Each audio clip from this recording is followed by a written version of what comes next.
"Move out. You're obstructing a pregnant woman gently caressing her belly," Alicia instructed. I pondered Alicia's comment, wondering if pregnant women truly displayed a kinder expression. Observing the malice on Alicia's face, I shot a quick glance at David. "You can sleep in the storage room," Alicia suggested, and David concurred. My lifelong love for him waned instantly, though a touch of sentiment lingered, leaving me somewhat melancholic. "All right then," I replied, and in response, David happily took Alicia's hand. Alicia gazed dreamily at David, and witnessing their intimacy replaced my melancholy with anger bubbling up from within. "I'll leave by tomorrow, yeah. Oh, maybe you should stay out tonight after all. This is now mine and Alicia's home," David proclaimed joyously. I nodded slightly before exiting the house, contemplating what lay ahead and cracking a smile. My name is Catherine Taylor. I'm a 46-year-old housewife. Before marriage, I worked intensely, but that was over 20 years ago. Nowadays, I enjoy daily chores and sipping coffee, just an ordinary middle-aged lady. But my hobby is investing. I've been doing it since before marriage. Recently, I've been earning significant dividends, treating myself to lavish hotel brunches and spa visits, leading a pretty elegant life. My husband, David, is 40 years old, a salesman for a major company. He's gained quite a bit of weight, and frankly, he's been rather smelly lately. But he's good with words, given his profession. He may look big, but I love him. I felt he should probably lose some weight for health reasons, but he had this cute, mascot-like appeal, so I didn't see the need to force him into a diet. David and I have a daughter, Emily. She inherits David's features, slim, almost model-like in beauty. Not just in appearance, she's academically top of her class and excels in sports, even making it to national competitions. She's also humble and works hard. It feels like we, the geese, gave birth to a swan. Both David and I dote on Emily, and we've often been told we're overprotective. David has a bit of a weak spot for younger women, but he chose to marry an older woman like me and cherished our family. So I thought a little wandering gaze here, and there was inevitable. We lived in a condo we bought around the time Emily was born, but it was getting old, and they were considering raising the maintenance fees. Recently, amidst all this, Emily decided to share an apartment near her college. At the same time, one of my relatives approached us about inheriting a now vacant house. David and I decided to renovate that house and move there. But who could have known that this would cause issues between David and me, which have been smooth sailing up until then? The condo we had was a 4-bedroom, including a guest room, but the new house is just 2 bedrooms. Although it's smaller than before, considering our retirement, we made it a single story, and it's been very comfortable. One of the rooms, which serves as a study and a guest room, can be divided to make an additional room for Emily if she ever comes back. David started coming home late every night to work dinners, and somehow always found reasons to go out, even on weekends. Sleeping next to David, who would come home reeking of alcohol and cigarettes, was unbearable for me. Even if we had separate beds, because of that, even though we originally shared a bedroom, I've been sleeping in the study ever since we moved. When it came time to send out moving announcements, I mailed letters to various places. David isn't good with that sort of thing. So I took the initiative to send letters on his behalf to his family and relatives. As for me, since my parents have passed away, I simply wrote a brief note and sent it to friends and relatives on my mother's side. I haven't been in contact with any relatives from my father's side because of my half-sister, Alicia. Alicia is my half-sister, 14 years younger than me. When I was in 7th grade, my mother passed away, and about 6 months later, my father remarried. Alicia was born to him and his new wife at the time of their marriage. Alicia was already 2 years old, so I initially thought it was a union of 2 families with kids. About 5 years into their marriage, my father and his new wife were involved in an accident and never returned. At their funeral, relatives from my dad's side told me that he and his new wife had been childhood friends, and everyone had always thought they would end up together. However, My mom had set them up through her boss, and my dad felt he couldn't refuse, leaving his childhood friend out in the cold. To think that behind their smiles, my dad had a child with his second wife was a huge shock to me.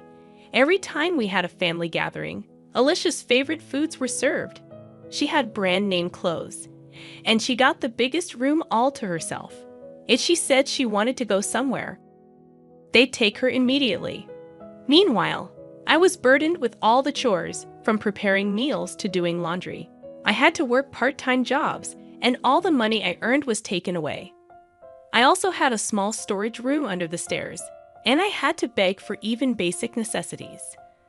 By the time Alicia was in elementary school, she had heard about my mom from the relatives and started looking down on me. I worked several part-time jobs to save money and finally moved out.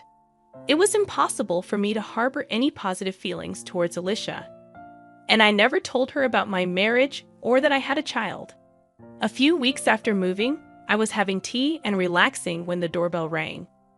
When I answered, a man's voice mumbled delivery, and on the screen was a person looking down.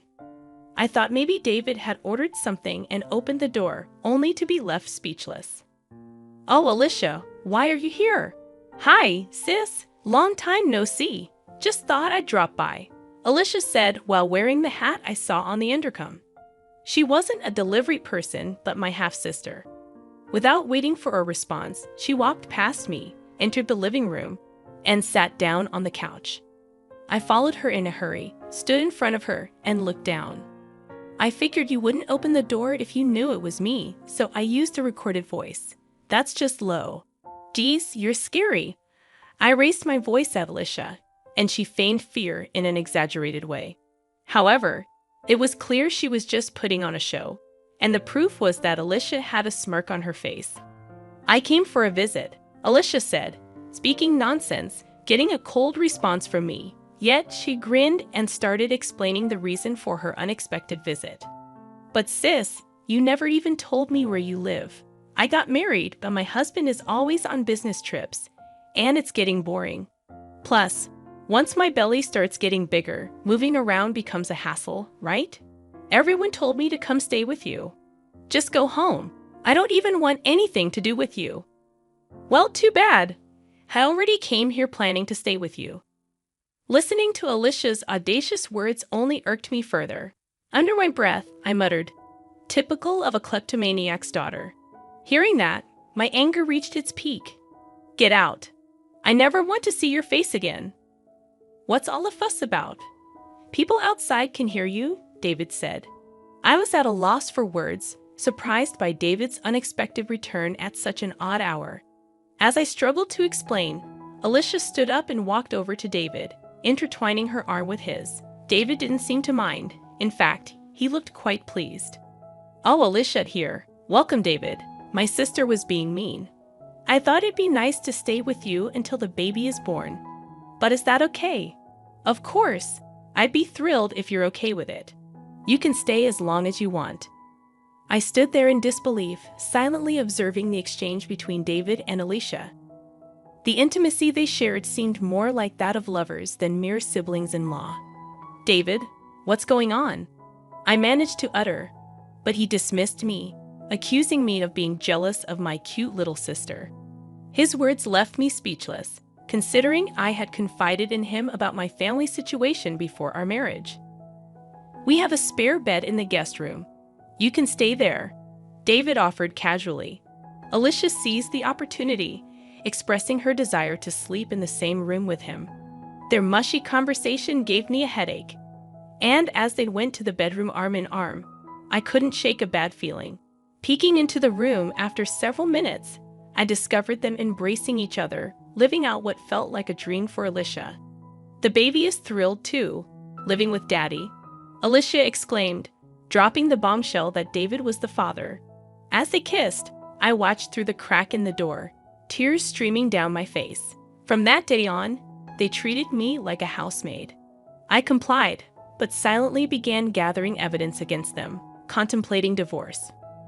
One day, Alicia arrogantly demanded I leave the room, claiming she, a pregnant woman, needed space. The spiteful look on her face contradicted the gentleness usually associated with expectant mothers. Looking at David for support, he sided with Alicia, causing any lingering feelings I had for him to vanish. Still, a touch of sadness remained as David happily took Alicia's hand, sealing my decision to leave. "I'll leave tomorrow," I declared, prompting an elated David to suggest I find somewhere else to stay that night. "This is now my and Alicia's home." I subtly nodded, leaving them to enjoy their laughter while they could. Stepping outside, a grin formed on my face as I contemplated what lay ahead. That night, I checked into a hotel, making plans for the next phase. The following day, I scheduled a moving company and headed to City Hall to start anew. Excitement and thoughts of newfound freedom kept me awake, but my spirit remained high. To my surprise, upon returning home, I found the moving company already confused, as the house appeared empty. A small box with a note greeted me, containing some of my cherished belongings carelessly thrown in. Adding insult to injury, David's wedding ring lay at the bottom of the box. Anger surged within me as I discovered the house in disarray, with evidence of David and Alicia's escapades. I led the movers to pack their belongings, then found a note on the dining table announcing David and Alicia's 6-day trip abroad and requesting the house to be cleaned. The note mentioned that the divorce would be finalized upon their return. David's utter self-centeredness left me dumbfounded, but his absence made executing my plan much easier and secretly grateful that I had the movers pack all my belongings. I left David's wedding ring on the kitchen counter before departing the house. After some contemplation, I purchased a place near Emily's university, which happened to be on sale. The one-bedroom apartment was cozy, and I cherished the solitude it offered. On the day David and Alicia were set to return, my phone incessantly rang. Without checking, I knew it was them. Answering with a nonchalant hello, I was met with David's frantic voice demanding an explanation. "What the hell is going on?" he shouted. Remaining calm, I replied, "What do you mean? What's going on?" David, fuming, informed me that the house was gone. Bursting into laughter, I explained, "Well, it was my house, and if I'm not going to live there, why keep it? We were living there, weren't we? Don't worry, everything's safely stored in a storage unit. I'll text you the location and access code." David demanded I bring back the house, but I retorted that it was under my name, and the money used to build it was from my investments, not a dime from him. David seemed to recall his lack of involvement when the house was built, a fact he had conveniently forgotten. Claiming the baby to be his niece or nephew, David pleaded for me to do something about the house, as Alicia was in a tough spot. I informed him that I had known about their relationship since Alicia barged into our house. I had been gathering evidence, including recordings from a high-end baby monitor Alicia had me buy during a fit. The monitor captured everything, even in the pitch dark. Upon revealing this, David was at a loss for words. Cheerfully, I mentioned that the mailbox might have something for him. David checked it, discovering a certified mail. I explained that it was about the payment, and there was one for Alicia too. Unfazed, I insisted it was compensation for their betrayal. Ignoring his plea to talk to his lawyer, I ended the call. A barrage of calls followed, which I ignored. My old phone, used for evidence, wouldn't be an issue if left alone. After an hour of incessant calling, David seemed to give up. The attorney reached out, sounding weary. The next morning, a relative from my father's side called on my new phone, likely having obtained the number from Alicia. Expecting scolding, I recorded the call. The relative demanded an apology to Alicia, who was pregnant, and insisted on a new house as compensation. Unyielding, I refused to apologize to the woman who had an affair with my husband. I asserted that Alicia should apologize and pay compensation. When accused of being a kleptomaniac's child, I retaliated, stating that Alicia's actions were reflective of her father's betrayal. I instructed them to relay a message to Alicia to never get involved with me again, though I doubted she would have the chance. Hanging up on the babbling relatives, I felt the refreshing release of pent-up emotions. I contacted my lawyer, determined to bring Alicia and David to justice. The thirst for revenge lingered until I witnessed the dumbfounded expressions on their faces during our discussion at the lawyer's office. Alicia appeared utterly miffed, while David wore a grumpy expression, showing no remorse. Surprisingly astounded, rather than angry at their self-centered comments, I laid out divorce papers in front of them, accompanied by another set, the marriage license, offering a reduction in compensation if they signed the latter. David snatched the pen from me and signed without hesitation. Alicia, smirking, followed suit.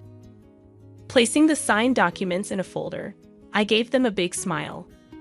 "I'll submit these to the county office," I announced. Alicia, with a dumbfounded expression, tried to argue, but I revealed that the divorce was already finalized in mediation the day before. Her lack of awareness stemmed from disregarding multiple summonses. As Alicia and David processed this information, I dropped another bombshell: the possibility of David denying the father-child relationship with the unborn child.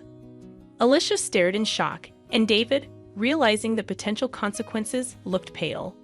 Between compensation and child support for another man's baby, I wished them luck. However, David attempted to reconcile, citing Emily's presence. Just as he changed his tune, the lawyer's office door swung open, revealing Emily. Her harsh words stunned David, frozen in shock, while Alicia, insulted, shook with rage. Emily cut ties with David, expressing her intention to live with me, referring to Alicia as that loose woman. Unable to respond, Alicia faced Emily's verbal onslaught. I delivered the final blow, revealing David's financial limitations and asserting ownership of the house and car. Alicia's plan to extract money seemed to unravel, leaving her pale and stunned. As I left with my lawyer and Emily, I left them to their newfound reality. That evening, having dinner with Emily for the first time in a while was delightful. I filed for divorce, and around the time Alicia's waiting period for remarriage had passed, David and Alicia submitted their marriage license. The witness section bore my signature, along with Alicia's ex-husband, who had shared crucial information. News circulated that David, involved in an affair with Alicia at work, got fired for misusing travel expenses for secret getaways. He now struggles with part-time jobs. Alicia, taking care of the child, faces financial difficulties after being dumped by her boyfriend.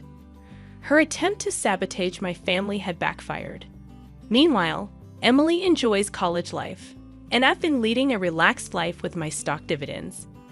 Surprisingly, I've developed a closer bond with Alicia's ex-husband, who affectionately calls me Catherine.